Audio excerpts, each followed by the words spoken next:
And let's move on to the NFL right now. We're going to come back to the NBA. We're going to move into the NFL real quickly here because, yes, Zach brought this topic up to me this morning. And I didn't realize until he brought it up. I said to myself, this is a very good topic. I have a lot to say about this topic. Lamar Jackson expects to be doing less running and more throwing this year, right? More throwing of the football in the Ravens' new offense.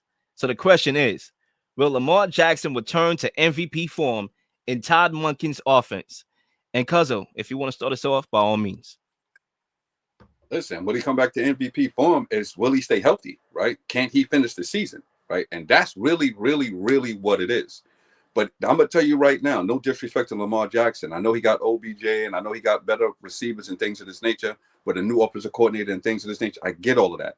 If he's not running, he won't come back to MVP form. That's part of his game. Okay. He's a dual threat. Okay. That's what it is. He can run and he can throw. And if he shuts down his running, his throwing will not sustain MVP form. I'm not disrespecting. I'm not saying he can't throw. He can throw. Okay. He can throw well. But what makes him dynamic, what makes him MVP worthy is running and throwing. He has to do both. He is not the pocket passer that some of these quarterbacks are, to the point that he do not have to run and think he's going to have this 5,000-yard passing season with 50 touchdowns and without running. No, he got to do both. And when you do both, you risk getting injured. So if he stays healthy, running and throwing, he'd be back to MVP form. He's that skillful. He's that dynamic. He's that talented. But injury prone is the key. The last 2 seasons, he did not finish. And if he do not finish this season, he missed more than 4 or 5 games. He will not be in the MVP race. That's the Freddie system. Yeah, I would love to respond to that. I'm kind of agreeing with Freddie here. I don't think he can. Like, I don't consider him a top 5 MVP candidate going into the year. When I first heard about the hire of Todd Monken, instantly I thought it was very polarizing, the fit from a X's and O's perspective. It felt like they were trying to go through a X's and O's overhaul here, transformation, going away from the running and the throwing. I know Todd Monken. I watched him in college. I watched him in the NFL. He's quote unquote saying that he loves to throw the ball deep. So immediately I'm saying, very interesting hire. How does this fit? At that time, I still had hope. I'm like, maybe it is good because you can't live and die by the run, especially in the playoffs, right? If they know what's coming, it's going to be easy to stop that. Can you up the passing game? So that's how I thought initially. But then I'm hearing Lamar Jackson more and more, right? Oh, I'm gonna throw for 6,000 yards this year, right? Oh, I'm not going to throw I'm going to throw the football. I'm not going to run the football as much. And every time I hear him at the press conference, it's like, no, it's like almost like we're not getting him running the football anymore, right? And it's almost like he's transferring to like Matt Ryan or something like that. The old Matt Ryan that couldn't move, right? The Drew Brees that couldn't move an inch, right? Like we getting that. And it's like the way how they just preach and throw the football is almost to me like 1st and 10 opening day, first play from scrimmage. They're going to be throwing a Hail Mary on the first play. I want to throw the damn ball. Like, nah. You know, if you tell a defensive coordinator in the NFL, Lamar Jackson is going to throw the ball 30 to 40 times, you feel better about your chances. You're doing them a favor. You say Lamar Jackson is going to run 30 times, then he's like, all right, man, that guy's a turbo stick. I'm going to be up at night. It's not the same vibe. Now, check this out.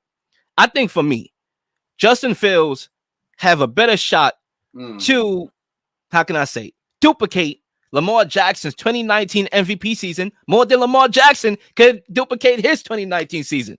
Phil, hot take. What are you talking about? Yeah, right? That's kind of rough. It is. Mainly because the Bears literally are copying the blueprint of the Ravens and what they're trying to do. Right? We saw them against the Patriots. They went from throwing, knowing that Justin Fields wasn't comfortable, and running the football more. You know, this RPO, sort of like Lamar Jackson, right? They built their team like the 2019 Ravens with the 2 tight ends. Cole Kmet, they signed Robert Tonyan with the 1 legit wide receiver, Marquise Brown. Okay, I get DJ Moore with the 2 backs, Deontay Foreman, Khalil Herbert, just like Mark Ingram and who was the other guy? It was Mark Ingram and somebody else on the Ravens 2019. I forgot who it was. The running back. I forgot who it was. It was somebody else. They had like a running back tandem, but they're trying. What you said? Was Dobbins there yet? I don't think so, right? I don't think Dobbins was there yet. I think it was Gus. Was It Gus might- Edwards there? might I have think it was Gus Edwards there. So they're trying to copy that blueprint. I'm seeing it with my own two eyes.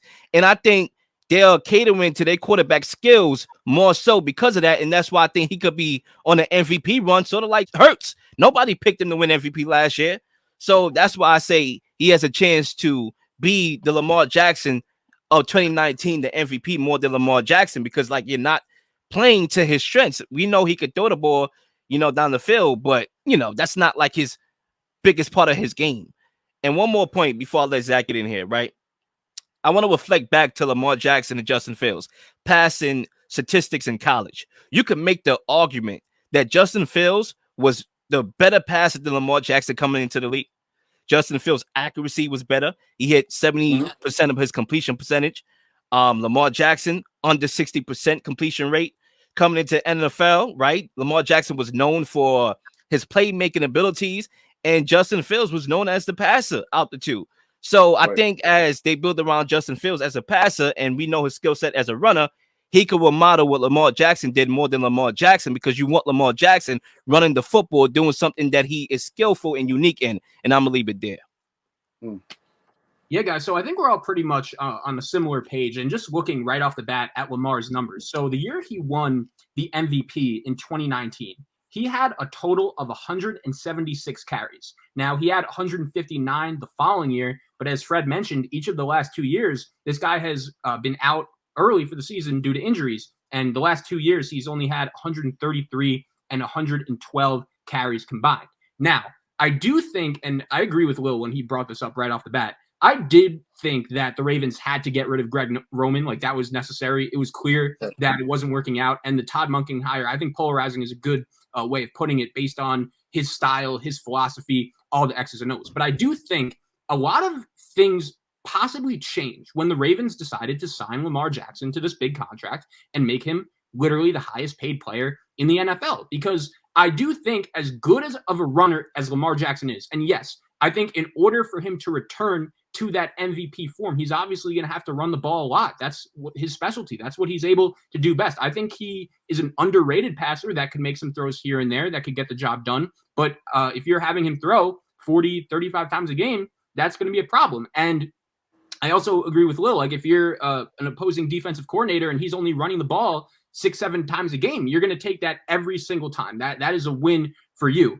But I do think what makes this interesting is Lamar Jackson, if he really wants to be the best quarterback in the league or win an MVP or win a Super Bowl, I don't think he could only do that running the football. He's going to have to improve as a passer. And that's kind of this fine line that the Ravens are going to be crawling here. And I was trying my best to think of a comparison and like if there's ever really been anything like this. And the name that came to mind for me was Cam Newton.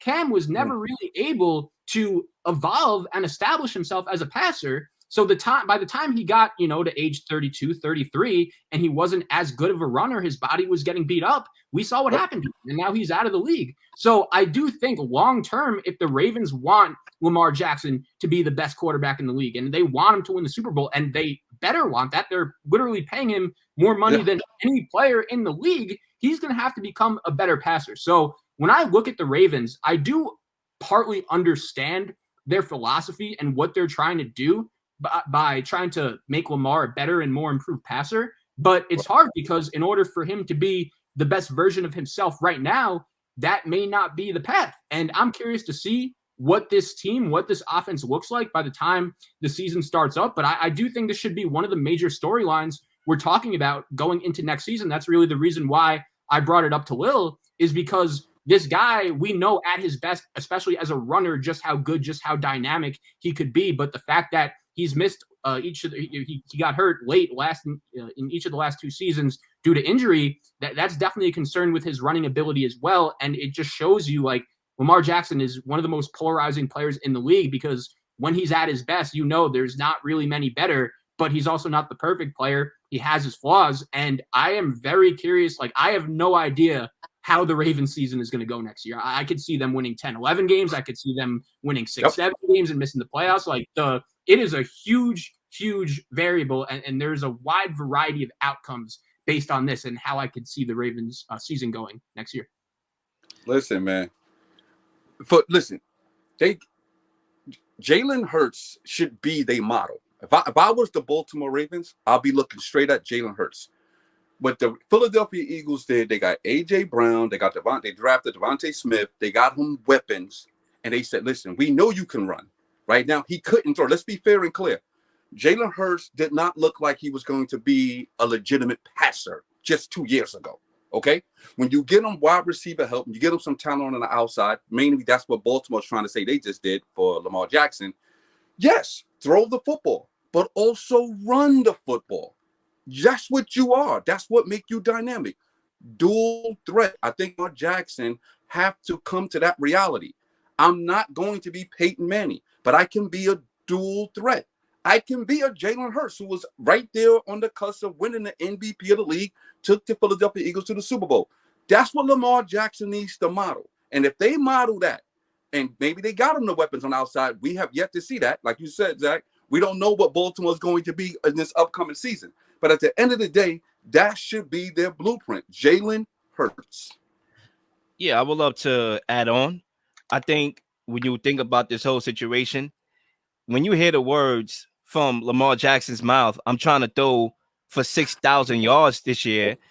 First of all, that has never been done before, ever. I have the exact numbers right here. The most yards he's ever thrown in a season were about 3,100. So about right, like that's not your game. And that was exactly. Season, by the way, that was the MVP season. Exactly. Right. And another thing, the closest to ever get to 6,000 was Peyton Manning, and he was a couple hundred short, and that was a spectacular year from a offensive perspective. Right. So what that tells me is that if you're trying to accomplish 6,000 yards, you're gonna be throwing the ball a hell of a lot. Okay, you're gonna be throwing the football a lot. First down, second down, third down. I don't know where the run's gonna come from. If you're trying to throw for 6,000 yards, I got and you. That's the thing where I'm saying about it is like, I feel like the media, and maybe I'm guilty in it too, right? We all play a part. The media has bullied Lamar Jackson into thinking running is not cool.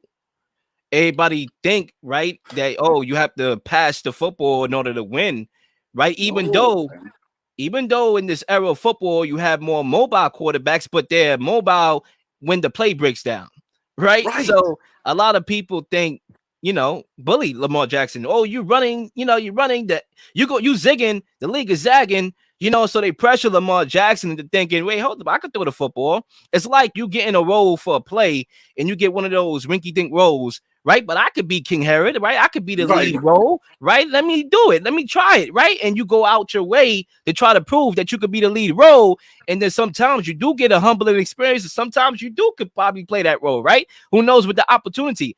I just think that Lamar Jackson is trying to do something and trying to be somebody, he's really not the best at, because the media is pushing him and, just putting him in a box. Oh, you're this Russian quarterback. That's it. That's all you're good for. Quote unquote, they called him a running back coming out of college. So he's like, nah, I'm a quarterback, right? So he's trying to climb the scale and knock down these connotations, and that's why he's so eager to pass the football. But I think you cannot just put aside the run. That's what makes you you. And this is my last point. When you look at the team, Cuzzo, you said something to start off your take. Injuries. That's a big thing, not only for Lamar Jackson, but for the team. Odell Beckham Jr., who they signed, I mean, the guy's talented. I still think he got game, but my guy tore his ACLs back-to-back years. You drafted Zay Flowers, who's 5'9", right? And he's explosive. Don't get me wrong. I can see where the upside is and where the intrigue is for the Ravens and what they like to do and what he brings to the table from a skill set perspective.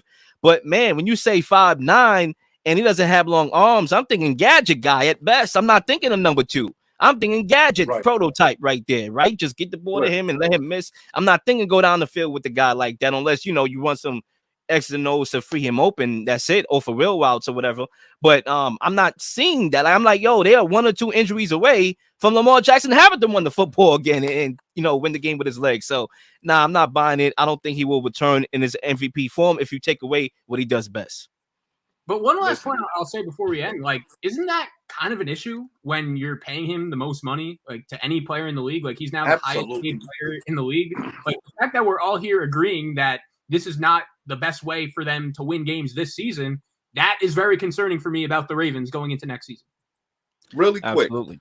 he's getting paid the most money. Real quick, I got a question to y'all. Do y'all look at Lamar Jackson as a great leader? I think it's a great question.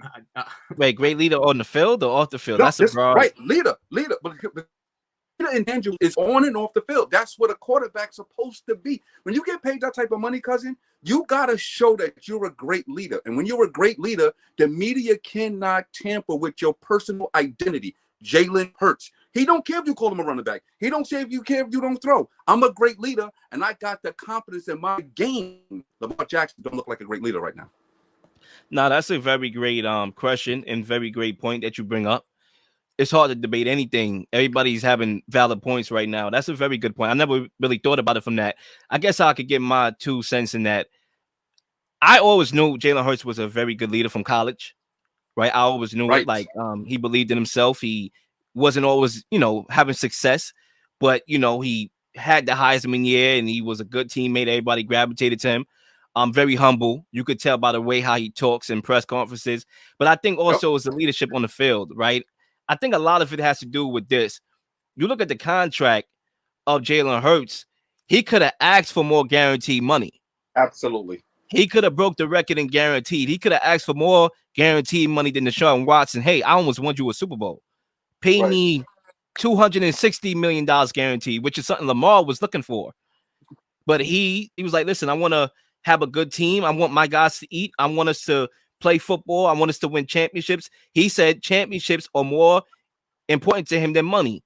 Lamar Jackson, I did question some of his motives during the offseason, the ghosting of the team, the ghosting of the, coach and everything. And, I don't really see the same leadership. And I think Lamar Jackson's a nice guy. I think he's a humble guy. But leadership comes in all forms. It comes in different forms. There's not one box to check when it comes to leadership. There's multiple boxes. And Jalen Hurts, to me, check more boxes than Lamar Jackson. Absolutely. To answer Fred's question, it's a great question. I agree. Like when you're comparing Lamar to some of the other great quarterbacks, like a Jalen Hurts, like a Patrick Mahomes, like a Joe Burrow, like with those guys, you don't really have to think about it. And I feel like for me, when I even have to debate that, it's like I don't have any evidence that Lamar is a great leader, but I don't have any evidence that he's not one either. Like when I have to think about it like that, that kind of tells us all we need to know. I mean, hey, one could argue I'm not in Lamar Jackson's body. I'm not sure how he felt during that playoffs when he saw his team with Tyler Huntley, losing to the Bengals. I'm not sure if he could have played or not, but sometimes when the contract situation happens, the leg feel bad today because I ain't paid today, right? So, who knows? That's conspiracy talk, but we'll see what happens with the Lamar Jackson-led Ravens this year. Please like and subscribe for all the up-to-date content. We've been slinging shows left and right, slinging content left and right. Please don't miss anything. If you do, like, subscribe, leave a comment, or leave a question, something you may want to answer, something you may have. All ideas are great ideas. Nothing's a dumb question.